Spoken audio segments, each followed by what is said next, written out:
Hi, Daddy. Do you have any idea what time you might be able to make it home tonight? Well, sweetheart, it looks like it's going to be a long day at the office.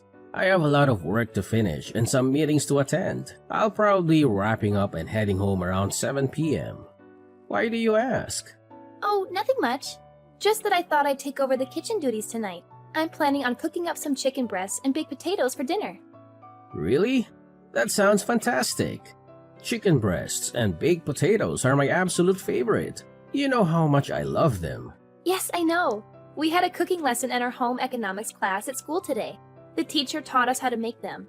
And guess what?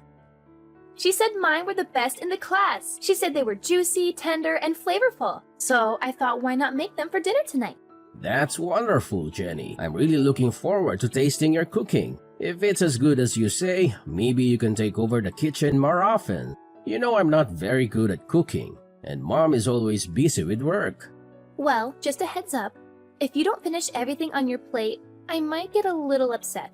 I've put a lot of effort into this.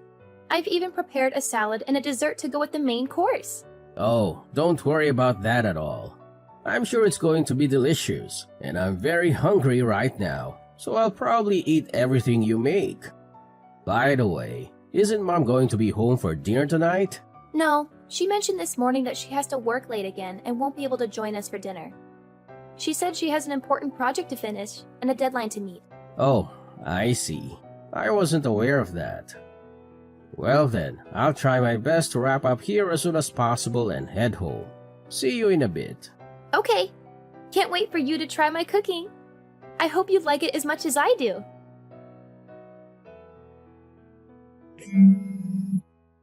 Kayleen, are you there? Huh? What is it that you need? I'm currently swamped with work. I have a lot of deadlines to meet and a lot of reports to write. Kayleen, are you planning on working late again tonight? Yes, I am. Is there a problem with that? Kayleen, remember our conversation last night? You promised me that you'd try to come home early today. We agreed that we should try to minimize the time Jenny spends alone at home. Did I say something like that? I don't recall making such a promise. Besides, there's not much I can do about it. It's work. Working moms are always busy. That's not a valid excuse, Kayleen. We're both busy. We had a discussion about this just the other day. We agreed that we need to be more present in Jenny's life. She needs our attention and support, especially at this age. What? Are you trying to paint me as the villain here? That's not my intention, Kayleen. We made a mutual decision to try harder for Jenny's sake. You've been working a lot of overtime these past few months. And you've been delegating household chores to Jenny too, haven't you? She's still in junior high. She should be focusing on her studies or spending time with her friends, not doing laundry and cooking dinner for us. What's the big deal? If you're so concerned about Jenny being alone and doing housework, why don't you quit your job and stay at home? And have us all live off of your income? You're a temporary worker, Kayleen. Your income isn't stable enough to support us all. You don't have any benefits or security in your job. Oh, so now you're looking down on me because I'm a temp worker? You're such a hypocrite. You were the one who encouraged me to get a job in the first place. And now that I have one, you're still not satisfied? You're impossible. I'm not looking down on anyone, Kayleen. You suggested that I quit my job, and I'm just explaining why that's not feasible. And let's not forget that you don't contribute any of your earnings towards our family expenses or bills. If I were to stop working, we wouldn't be able to maintain our current lifestyle. We'd have to cut back on a lot of things. Well, raising a child is hard work, and being a temp worker was the only option I had. Maybe if you quit your job and stay home, I could find a stable full-time job and support us. Well, anything is possible. There's something I've been meaning to tell you. A woman doesn't want to be financially dependent on her man. She wants to be able to support herself financially. That means I don't want to be stuck at home having you dictate what I can and can't buy because of our budget constraints. I want to earn my own money and spend it on whatever I want, whether you approve or not. You need to understand that. I'm not quitting my job just so I can stay home with Jenny. Okay, Kayleen. I understand where you're coming from. My main concern was for our daughter's well-being. If you want to continue working late and aren't able to be home when Jenny is there, then we'll have to figure out another solution. Maybe we can hire a babysitter or ask one of our relatives to look after her. Oh, there's something else I need to tell you. You know the debate competition Jenny has been preparing for this week after school? Well, there was a scheduling conflict with the basketball tournament, and they had to move her debate competition to next week. Next week? That might be difficult for me. I'll have to rearrange some things. I already requested the afternoon off for this week, but I don't know if I can do it again for next week. Let's not mention this change in schedule to Jenny until we're sure whether or not we can make it. It would break her heart if we weren't there for her debate competition. Let me see if I can rearrange my schedule at work. I should know by Friday whether or not it'll be possible for me. Don't worry. Even if you can't make it, one of us will be there for her. She'll have someone there cheering her on. Okay then. If her debate isn't this week, then I guess I'll tell my boss that I won't need the afternoon off after all.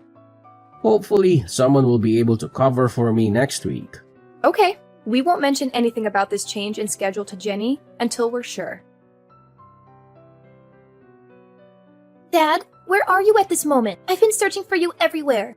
Right now, I'm still at the office, sweetheart. Is there something you need from me? Don't worry, I'll make sure to be home in time for our dinner together. Whatever. I can't believe you would just cancel our plans without even having the courtesy to inform me. What are you talking about? I'm really upset with you right now. I don't even want to see your face anymore. What? Jenny, what happened? Did I do something that upset you? Can you tell me what it is that I did wrong? Jenny, are you still there? Jenny, please talk to me. I'm worried about you. Is Jenny at home right now? I was hoping to have a chat with her. No, she's not. Why do you ask? Well, earlier today, Jenny sent me a message saying that she hates me. It's left me quite perplexed. Did I do something to upset her? Maybe. I'm not entirely sure. But you know how teenagers are. They're at a rebellious age where the smallest things can set them off. I don't think you should worry too much about it. It might be best to give her some space for a few days and let her cool off. I'm not so sure. I feel like it might be better if I talk to her and try to understand what's bothering her. Trust me, that might just end up making things worse. She's not going to appreciate her father prying into her personal matters. I understand how girls her age feel. Let's just give her some space for a few days and let me handle this, okay? Maybe you're right. Alright then, I'll leave it up to you. Good. I'll take care of everything. For now, just keep your distance from her. And don't worry about her debate competition either. I'll be there for her so you don't have to. In fact, given the circumstances, it might be better if you didn't attend. If you think that's best. It's not uncommon for children to say things they don't mean in the heat of the moment. Don't take it too personally. I suppose it's just that she's never said anything like that to me before. Well, maybe she's been holding it in for a long time. Maybe she's been feeling neglected and unloved by you. Or she's been resenting you for always being busy with work and never spending time with her. That's not true. I love Jenny more than anything in the world. I work hard to provide for her and give her a good life. I always try to make time for her whenever I can.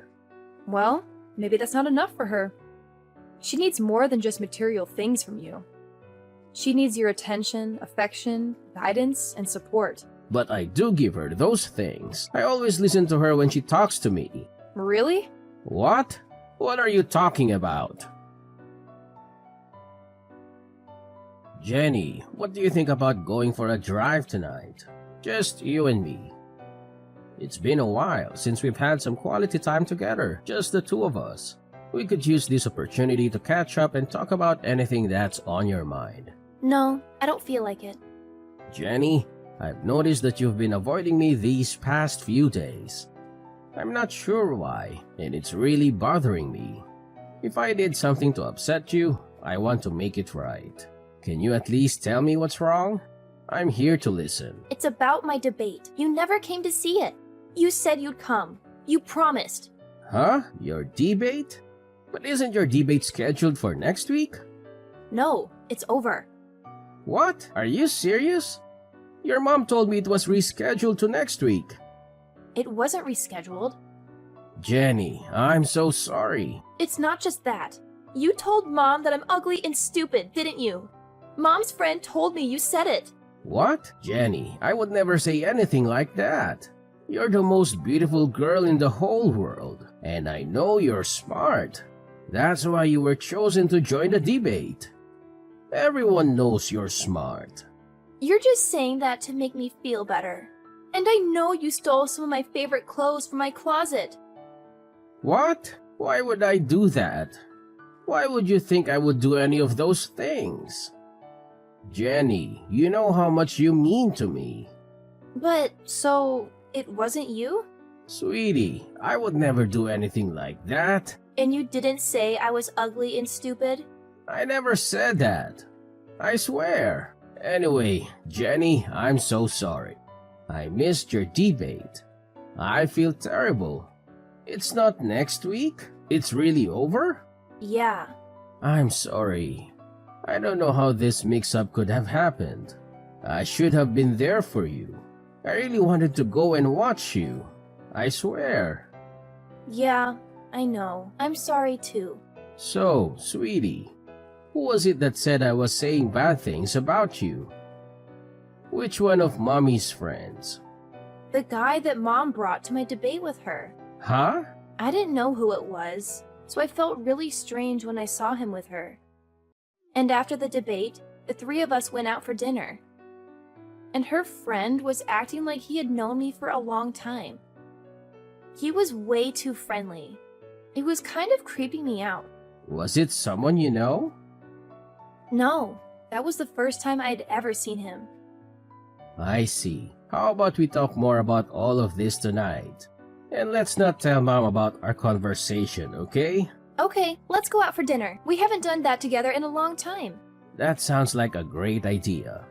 I'll be leaving the office in a few minutes. See you soon. Okay. That night, Jenny told me a bunch of things my wife had been doing. Most of what she told me were things that I didn't think should be coming from the mouth of a junior high student. Jenny and I agreed that we'd continue on with our daily lives for a little while as if nothing had happened, just long enough for me to figure out what we should do next.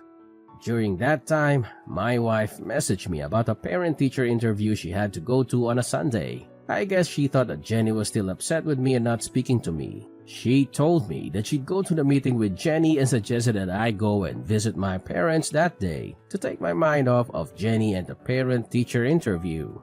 That's just the opportunity I was waiting for to put my plan into action. I'm currently at my parents' house. How are things on your end? Is everything going well? Everything's going well here.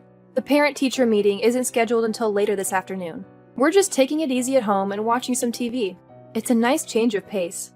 Wait, did you say you're at home? I thought you might be out somewhere. Yes, why wouldn't I be? I'm just enjoying a quiet day at home. Oh, I see. So you're living in a hotel now? That's news to me. I must have misunderstood something. What are you talking about? Why would I be living in a hotel? Well, to be honest, I'm not actually at my parents' house right now. I'm downtown, and guess what? I saw someone who looks exactly like you. She even went into a hotel with a man I've never seen before. She seemed really happy and excited. Maybe she had a double espresso this morning to kickstart her day. That's interesting, but I'm sure you're mistaken. It must have been someone else who looks like me.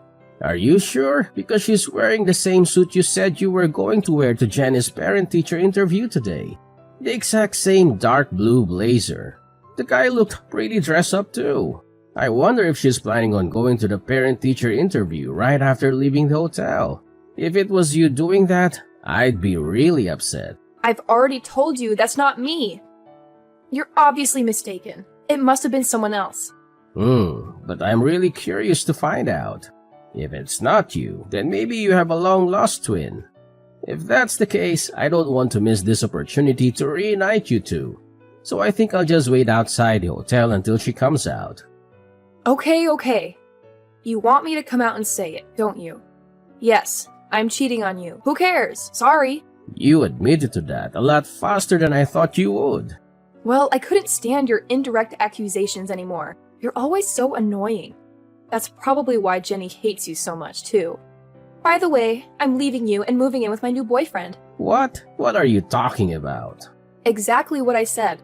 At first, I was going to make you take Jenny, but my boyfriend said he'd feel sorry for her if she wasn't with her mom. So he figured it'd be better if Jenny came to live with us. Is that really what Jenny wants? Of course. She doesn't want to live with you at all. Well, Jenny is the one who told me that you'd likely be with that guy today. What? Do you really think I'm that naive? A parent-teacher meeting on a Sunday afternoon? That's quite unusual, don't you think? And by the way, Jenny mentioned that the guy you're with was trying a bit too hard to be nice to her. It was making her uncomfortable. What are you talking about? And she also mentioned how overly affectionate you were being with him. You were trying too hard to get Jenny to like him. She could tell that neither of you were acting like yourselves, especially you. Ugh, that ungrateful child. Kids aren't as naive as you think. They can see right through someone when they're being insincere. Whatever. You and Jenny can do whatever you want. I'm leaving both of you. If you want, you can sue me for compensation money. I don't care. My boyfriend will pay it for me. He's wealthy, so it won't affect him at all. You know, I don't think that guy is really interested in you. What are you talking about? Jenny told me that some of her clothes have gone missing from her room. Have you been inviting that guy over to our house? Yes, he's been over, but her clothes are missing? Jenny's clothes? He's the only person I can think of who would take them. Don't you think that might be why he was so insistent about Jenny moving in with you two? No. He's not like that. Why don't you just ask him? He's in the same room as you right now, isn't he? Hello? Are you still there? He left. What happened? When I told him that after we divorced, I was going to have Jenny live with you instead of me. He said, well then there's no point in any of this, and just left. Is that so? That's hilarious. Did that really just happen? Oh, some guy looking really upset just left the hotel. That must be him.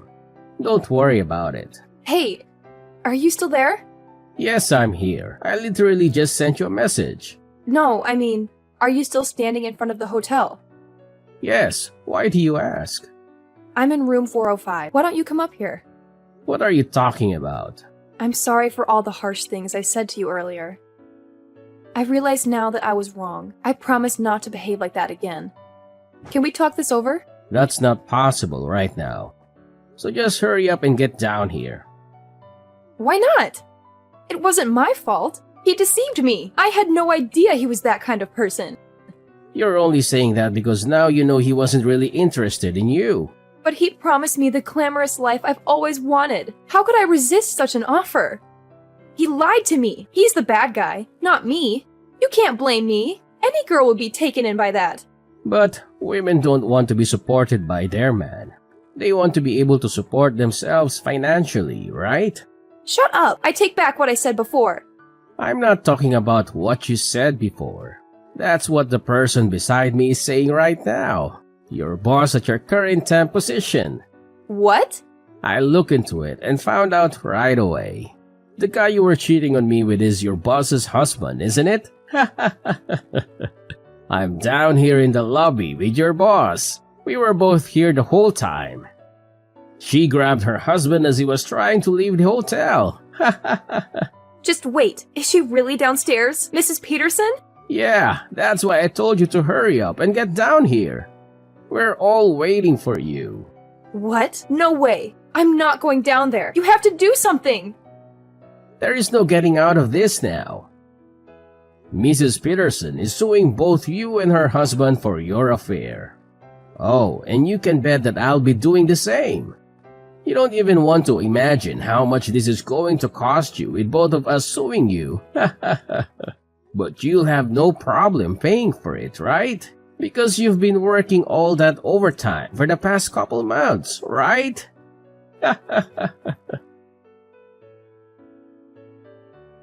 After that, Kaylin tried to sneak out a back way, but we had planned for that, and Mrs. Peterson caught her on her way out. Knowing there was no way she could talk her way out of this one, She decided just to bawl like a little baby. I don't know why she thought it would work. Neither of us were feeling any pity for her. Instead, I just took that time to contact her parents and tell them why I was going to be divorcing their daughter. They apologized for their daughter's actions and tried to get me to reach a settlement with them instead of taking Kayleen to court for compensation money. But I knew I'd win in court, and I knew I'd get a lot more out of her if I did it that way. All those nights, Kayleen said she was working overtime. She was really out with her boyfriend, so she had nothing saved up to pay me with. Because of that, what she owed me was taken out of what I would have to give her in the divorce, so she ended up getting nothing from me. Needless to say, Mrs. Peterson fired Kayleen immediately after catching her with her husband. Kayleen was left with no man, no money, no job, and a big debt she had to pay to Mrs. Peterson. Kayleen had no choice but to move back in with her parents. I don't know what happened to her after that because Jenny and I moved away so that we'd never have to see her again. So, my daughter and I started our new life together, just the two of us. Jenny taught me how to do the laundry and all the other chores around the house. At first, I felt a little stupid having my daughter show me how to do such easy things, but I actually enjoyed the time we spent together as she taught me. She's even agreed to teach me everything that she learns in her home economics class. Every weekend, we make dinner together and we've grown closer than ever. Sometimes the meals don't turn out as good as we wanted, but even those times are fun. Now, dinners with my daughter are the best times of my week.